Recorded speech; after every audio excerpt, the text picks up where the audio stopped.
Aisle, middle, or window? Okay. Middle, absolutely not. Middle is a nightmare and I hate it, and I hope never to get middle seated ever again for the rest of my life. I hate the middle seat. It is a nightmare, especially for me because I've got very long legs. With the window seat, the benefit is that you're kind of off to your own little space, so you got the window to your side, so you know it's got some semblance of cushion. All the people are localized to one side. And then with the aisle, the thing I like about that is that it feels more open. It feels just generally more open. And you can also get up and go to the bathroom more easily. But I've never been to the bathroom on a plane before, so I can't actually speak to that meaning anything. I'm not too sure about that. But am I the type that goes to sleep right away? I don't know if I have ever successfully fully slept on a flight. What I do instead, especially when it's a longer one where if I don't sleep, I'm going to arrive with some kind of jet lag or something. Rather than sleeping, what I do is I lay with my eyes closed and I imagine various scenarios of me and my friends.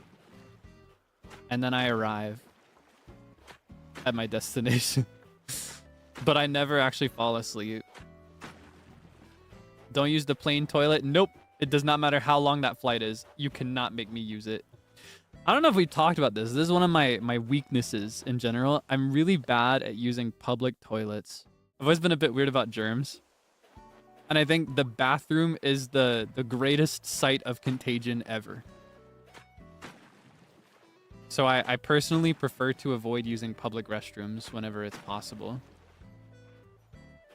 And I think in an airplane, it's like that same fear, but it's amplified to 1000 because it's one singular toilet and they're not going to go in there and clean it in between uses.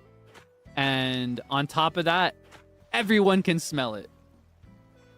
I had a seat once, honestly, pretty much exactly where they put me in that meme format for ni ji san En on a plane layout.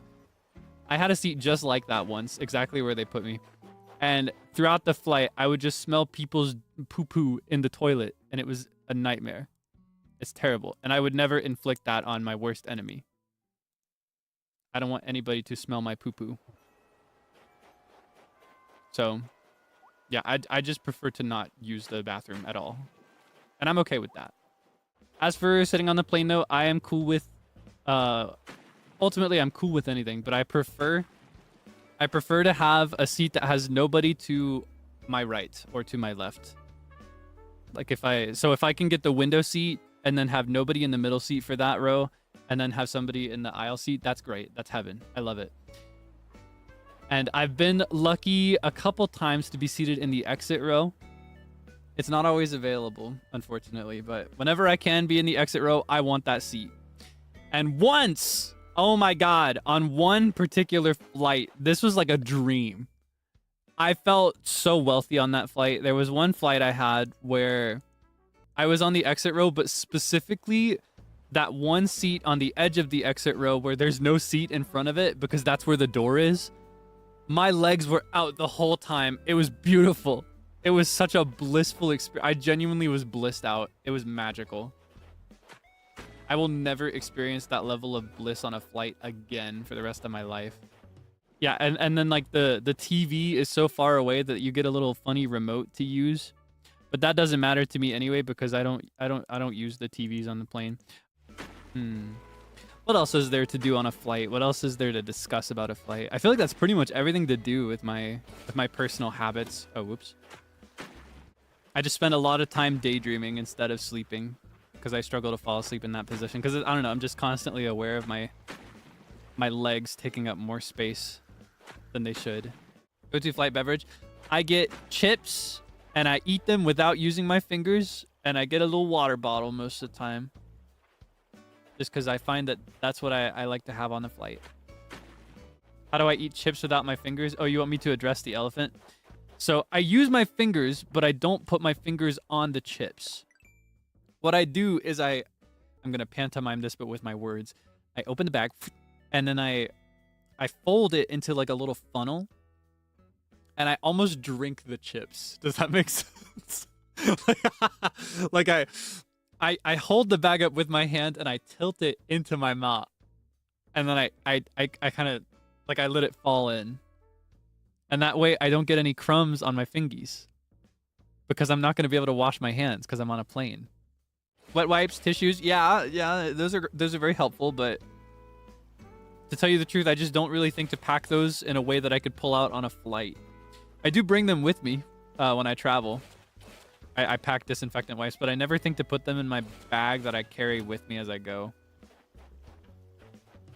What I end up doing is I'll end up putting it in my case, and then I transfer it from my case to my coat once I've reached my destination.